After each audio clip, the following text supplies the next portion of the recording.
Break पे जाने से पहले अमरावती और बडनेरा विधानसभा की बात चल रही थी। हमारे साथ में मिलिंद चिमोटे, जो हाल ही में मन परिवर्तन के साथ में पार्टी का भी परिवर्तन किया है। आखिर ऐसा उन्होंने क्यों किया, उनसे जानेंगे एक उनसे भी इंटरव्यू लेते समय कि आखिर इतने सालों से कांग्रेस पे राज और कांग्रेस ने सारी चीज़ें उनको दी, उसके बावजूद आज उनको क्यों कांग्रेस का साथ छोड़ना पड़ा, क्या ऐसी मजबूरी थी। हम मिलते हैं मिलिंद चिमोटे। मिलिंद भैया नमस्ते। नमस्ते। कई सालों से यानी एक कांग्रेसी के रूप में कांग्रेस के लिए जब भी हमने भी यहाँ किया, एक मजबूत पक्ष रखने के लिए हर प्रकार से कांग्रेस पूरी मजबूत है। आपने कभी भी अनेक विपरीत परिस्थिति में भी कांग्रेस का साथ नहीं छोड़ा जी। फिर अचानक ऐसी बात वापस कि एक पूरा का पूरा मन के साथ में पूरी घर भी परिवर्तन करना पड़ा आपको। नहीं, ऐसी कोई बात नहीं है। देखो, 5 साल पहले जब चुनाव हुए थे तो पार्टी ने हमारे साथ नाइंसाफ़ी की थी। जो हमारा हक था, हमारा न्यायपूर्ण हमारा जो हक था, उसको छोड़ के हमारा मतलब डॉक्टर सुनील देशमुख जी का टिकट यहाँ कांग्रेस पार्टी ने काट दिया था। उसके बावजूद हम लोग न्याय की लड़ाई लड़े। चुनाव भले ही हम लोग नहीं जीत पाए, पर वहाँ से लेके तो आज तक हमको कांग्रेस पार्टी ने निष्कासित किया था।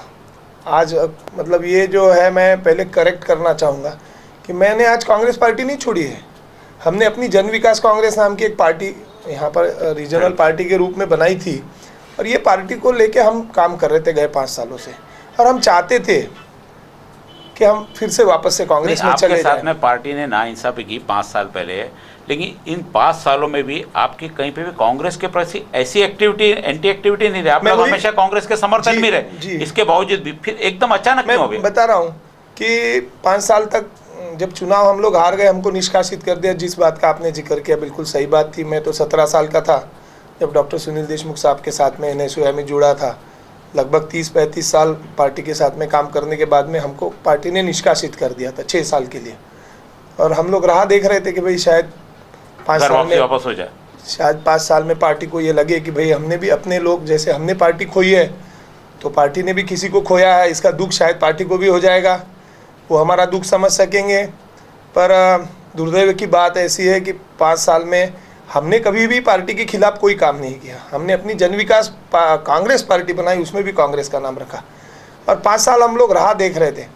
पर जब विधानसभा के चुनाव आए, और हम लोग एक बात को बिल्कुल स्पष्ट रूप से कह देना चाहते हैं कि गए 5 साल में जिस तरीके से इस शहर का बदतर हालत हुई है, विकास की सारी चीज़ें यहाँ पर जो है उसमें बहुत ये हुआ है। तो हम लोग काम तो बहुत सारे काम बहुत सारे हुए गाँव में। पोस्टर पे तो कभी बहुत सारे काम है, लेकिन कई कामों की चर्चा भी किए भी है नहीं है। जो मतलब मूलभूत सुविधाओं के जो काम है, जैसे एयरपोर्ट बनना चाहिए था, MIDC में फैक्ट्री आना चाहिए था, कहीं रोड बन गया, कहीं नाली बना दिया।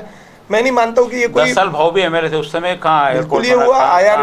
IRDP का जो काम हुआ, आपको बता रहा हूँ मैं, अमरावती में जो इंटीग्रेटेड रोड डेवलपमेंट प्रोजेक्ट हुआ था, जिसमें पूरे शहर के रास्ते बढ़े हुए, फ्लाईओवर्स आए, ये बहुत बड़ा काम हुआ था। भुयारी गटर योजना जिसका जिक्र वो कर रहे हैं, वो हमारे वक्त UID SSMT में पास हुई है।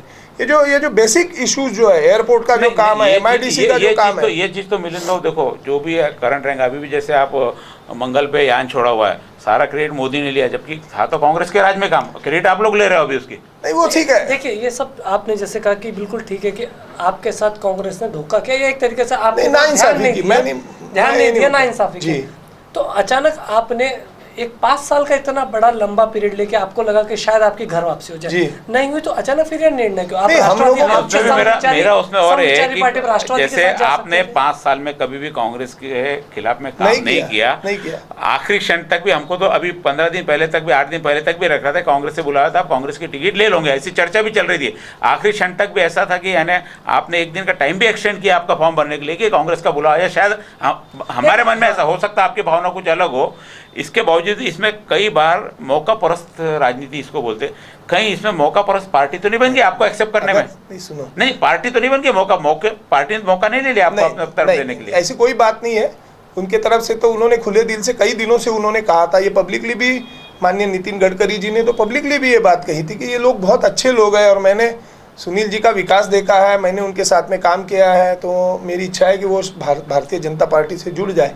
इसमें मौका परस्ती की कोई बात नहीं। हम चाहते तो कभी के जुड़ सकते थे, और हम लोग देख रहे थे कि भाई हमारा जो था कि पार्टी से अगर वापस से वो बोलते हैं खुद हाँ होती है, तो हम लोग शायद अपना निर्णय चेंज कर सकते हैं। मेरा प्रश्न वही है कि जैसे आज भी आपका लगाव कांग्रेस के प्रति है। आज हाँ, जैसे आपने कहा कि आपको अगर कांग्रेस बुलाती, घर बुलाती तो आप वापस जाते, तो आपकी ये भारतीय जनता पार्टी नई पार्टी से निष्ठा कैसे माने जनता की? आपकी निष्ठा रहेगी इनके साथ? बिल्कुल रहेगी, क्यों नहीं रहेगी। हम लोगों ने जब तक कांग्रेस के साथ में इतनी निष्ठा से 35 साल तक काम किया, तो ऐसा हम लोग कोई चुनाव के लिए किसी के साथ नहीं जुड़े हैं। मैं आपको बता रहा हूं। मेरा प्रश्न वही है, मैं बार बार यही कह रहा हूँ कि आपने जैसा कहा कि आपके अभी भी दिली इच्छा थी कि आप कांग्रेस के साथ जाए, भारतीय जनता पार्टी ने आपको 4 महीने पहले ऑफर दे दिया था, आप 4 महीने तक उन्हें एक तरीके से आपने उन्हें झुलाया, लटका के रखा कि भैया यदि हमें कांग्रेस मिलती है तो हम बीजेपी में। पहले की बात नहीं है, मैं इलेक्शन की बात नहीं कर रहा। लोकसभा चुनाव के बाद नहीं आए थे, मैंने क्या कहा, मैंने जो कहा मैं फिर से दोहराना चाहूंगा कि उन्होंने हमसे काफ़ी पहले ये कहा था कि आप पार्टी से जुड़ जाओ, विधानसभा की जब कोई बात नहीं थी। पर मैं स्पष्ट रूप से ये चीज़ को कह देना चाहता हूँ कि ये जब ये विधानसभा का चुनाव आया, तो हमारी जो जन विकास कांग्रेस पार्टी हमने बनाई थी, उस जन विकास कांग्रेस पार्टी की एक वर्किंग कमेटी भी है। ये बिल्कुल रजिस्टर्ड पार्टी है, रीजनल पार्टी के रूप में हमने इसको रजिस्टर कर लिया था। तो हमने अपने वर्किंग कमेटी की मीटिंग बुलाई थी और उनसे बातचीत किया, बिल्कुल खुले दिल से। सुनील भाऊ ने, हमने सबने बातचीत किया कि भाई क्या करना चाहिए ऐसी स्थितियों में, आप हमको जो सलाह मशूरा करेगी, जो पार्टी अपने पार्टी की वर्किंग कमेटी जो डिसाइड करेगी उसके साथ मैं जाऊंगा। तो वर्किंग कमेटी में एक फैसला बिल्कुल अहम था और वो भी बिल्कुल स्पष्ट रूप से कर दिया गया था कि आने वाले समय में डॉक्टर सुनील देशमुख जी, इस शहर का जो विधानसभा का चुनाव है उसको हमने लड़ना चाहिए। ये बहुत स्पष्ट रूप से हमारे पार्टी में डिसीजन हो चुका था। फिर ऑप्शंस थे कैसे लड़ना चाहिए, तो उसके बारे में पार्टी ने भी उनको यही निर्देश दिए थे, विनती की थी कि भाई इसमें चुनाव लड़ने के हिसाब से आपको जो भी आगे के डिसीजंस लेना है उसकी तरफ आप जाइए, उसकी तरफ जाइए। और आज भी मैं आपको बता रहा हूँ कि हम लोगों ने सिर्फ वर्किंग कमेटी से नहीं, तो समाज के हर तबके से बात की। जो लोग हमारे साथ में जुड़े थे 25 साल से, चाहे वो हमारे मुस्लिम भाई थे, चाहे हमारे साथ जुड़े हुए माइनॉरिटी के लोग थे, चाहे हमारे साथ जुड़ा हुआ छोटे से छोटा कार्यकर्ता था, हम सबसे बात किया। हमने सब लोगों से चर्चा किया डॉक्टर सुनील देशमुख जी ने, और उसके बाद में वो कोई निष्कर्ष पे आए। और फिर उन्होंने आखिरी दिन फिर से एक बार वर्किंग कमेटी की मीटिंग बुलाई, उनसे बात किया। उन्होंने सब इसके लिए 24 घंटे लेट हुआ फॉर्म? जी बिल्कुल हुआ। नहीं, जैसे अभी मिलिंद चिमोटे बता रहे थे कि किस प्रकार उन्होंने किस परिस्थिति में भारतीय जनता पार्टी जोड़ी है। पुराने घर से जाने का दुख या नए घर में प्रवेश लेने का ज़्यादा इन्हें आनंद, किस चीज़ को महत्व देते? एक छोटे से ब्रेक के बाद वापस